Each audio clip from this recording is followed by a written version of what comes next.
Salut, c'est Adam, bienvenue dans cette vidéo. Et dans cette vidéo, je vais te donner des conseils pour avoir toujours plus de clics et toujours plus d'ouverture si tu fais de l'email marketing et si tu envoies des emails automatiquement ou si tu fais des newsletters. Je vais t'expliquer pas à pas comment j'ai fait pour augmenter de mois en mois mon taux d'ouverture et mon taux de clics sur mon blog et sur ma chaîne YouTube. C'est-à-dire que je capture des emails sur ma chaîne YouTube et je capture des emails sur mon blog et j'ai vraiment des super bons taux d'ouverture et des super bons taux de clics. Je vais te donner tout mon retour d'expérience et tous mes tests pour que tu puisses toi aussi avoir plus de clics et plus d'ouverture sur tes emails.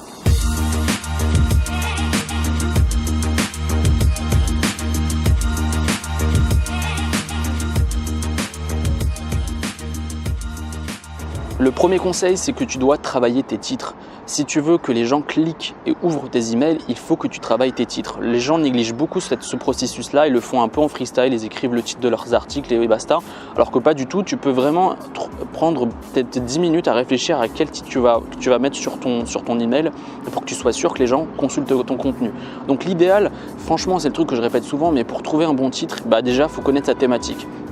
Avant même d'écrire son premier article, je te conseille de voir des forums, je te conseille de voir des groupes Facebook pour voir la frustration de ta thématique et te dire ok, c'est ça qu'ils veulent et je vais écrire un contenu adapté à ça et je serai certain que mon article sera lu ou en tout cas sera cliqué quand je vais envoyer ma newsletter. Donc c'est important que tu travailles tes titres, que la personne se pose la question, que ça attire la curiosité et que la personne se dise j'ai envie d'en savoir plus rien qu'avec le titre. Je vais t'expliquer comment structurer ta newsletter. Le deuxième conseil, c'est de structurer ta newsletter sans donner la solution dans ta newsletter. C'est-à-dire que la plupart des gens, j'ai déjà vu des emails où les gens donnaient la solution dans l'email. Ça sert à rien. Le but, c'est que la personne clique sur le lien que tu vas donner sur ta newsletter. Donc c'est important que tu attises toujours la curiosité, que la personne s'interroge et se dise ah, j'ai envie de savoir qu'est-ce que c'est derrière. Il faut vraiment que tu pousses la personne à se dire ok, si elle clique pas, elle va rater un truc.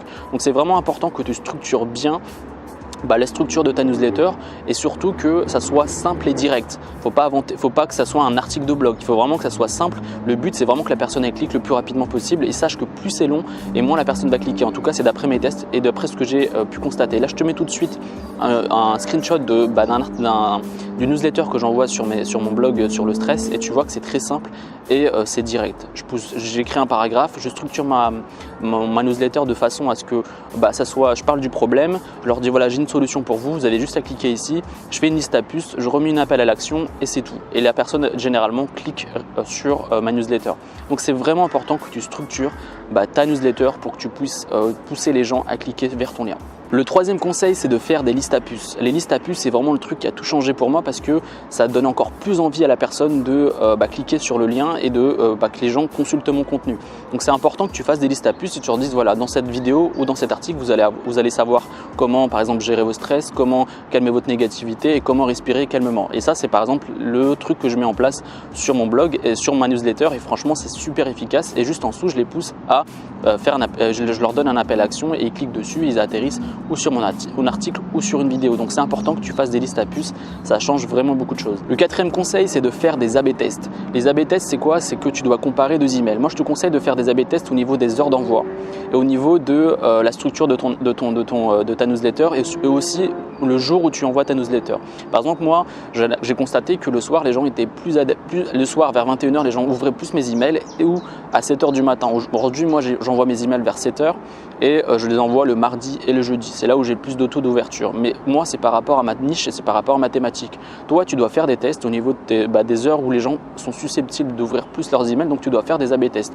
Tu testes deux versions d'emails. Par exemple, tu envoies un à 7h, l'autre, tu l'envoies à 19h et tu vois là la newsletter qui ouvre le plus. Franchement, les A/B tests, tu dois en faire. Moi, je suis pas dans ton business, je connais pas ta thématique, donc c'est important que tu fasses des A/B tests pour que tu constates qu'est-ce qui marche le mieux. Et c'est comme ça que petit à petit, tu vas augmenter ton taux d'ouverture et ton taux de clic sur tes newsletters. Donc A/B test, c'est le truc que tu dois faire, le prochain truc que tu dois faire si aujourd'hui tu utilises l'email marketing. Quand tu as fait ton A/B test, il faut que tu l'envoies au bon moment. Et le bon moment, c'est ça qui va tout changer, qui va augmenter ton taux d'ouverture et ton taux de clic sur ta newsletter. Donc c'est important que tu fasses ce que je te disais avant. Et ensuite, tu dois encore peaufiner et l'envoyer au bon moment. Et l'envoyer au bon moment, c'est peut-être le matin, c'est peut-être le soir, c'est peut-être l'après-midi, je ne sais pas. C'est à toi de voir ça. Mais franchement, l'envoyer au bon moment, moi, ça m'a tout changé parce que j'ai fait plus de ventes j'ai eu plus de gens sur mes contenus, j'ai eu toujours plus d'interactions avec ma communauté, j'ai appris à mieux les connaître et souvent j'ai des retours, les gens répondent aux emails, etc. Donc essaie vraiment de l'envoyer au bon moment et de vraiment avoir une régularité dans tes emails. Le but, c'est que tu dois tenir ta liste chaude, c'est-à-dire que tu envoies au moins 1 ou 2 emails par semaine pour que tu ne laisses pas tes emails mourir et que les gens ne savent plus pourquoi ils ont laissé leur email. Donc c'est important que régulièrement que tu envoies 1 à 2 newsletters par semaine pour que tu puisses avoir vraiment une interaction avec ta communauté et d'envoyer ton email au bon moment. Conclusion, pour avoir un email réussi, en tout cas pour qu'il y ait un taux de clic et un taux d'ouverture plus conséquent, il faut que tu fasses des A/B tests, il faut que tu travailles tes titres, il faut que tu structures bien ton email et que régulièrement tu fasses des tests, que ce soit même au niveau de ta structure, tout en fait, vraiment qu'il faut que tu fasses des tests réguliers. Si tu ne fais pas ces tests-là, tu auras toujours du taux d'ouverture et des taux de clic médiocres. Si aujourd'hui tu peines à avoir des gens qui cliquent sur tes emails, c'est que tu fais le mauvais taf et que tu n'as pas assez travaillé tout ce que je te dis dans cette vidéo. Déjà que rien que le titre, ça va beaucoup changer et la structure de ta newsletter. Ensuite, ce que je fais moi par exemple, c'est que quand je vois qu'un email a bien marché, je peux le réutiliser dans mon tunnel de vente. Il y a beaucoup d'emails que j'ai envoyés à toute ma communauté et que j'ai mis dans mon tunnel de vente et qui convertissent super bien. Si tu veux être un expert de l'email, il faut vraiment que tu testes continuellement des nouvelles choses, que tu peux tester le vouvoiement, tu peux passer au tutoiement pour voir si c'est pas mieux pour ta cible. Vraiment teste plein de trucs.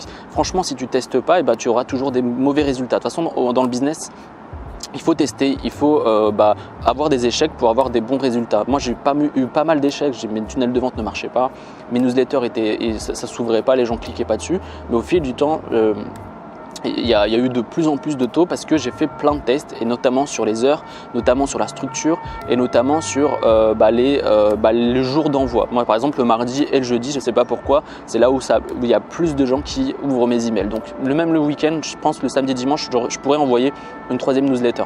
Donc c'est important vraiment que tu mettes en place tout ce que je t'ai dit dans cette vidéo et j'espère que ça va t'aider à avoir plus de clics et plus d'ouverture. C'est ça qui fera la différence et qui va te permettre d'avoir toujours plus d'interaction avec ta communauté et surtout que tu peux réutiliser ces emails là pour faire ton tunnel de vente et faire plus de ventes. Et juste avant de finir cette vidéo, si tu veux créer un blog rentable, je te propose 1 heure de formation totalement offerte pour créer un blog rentable en 2017.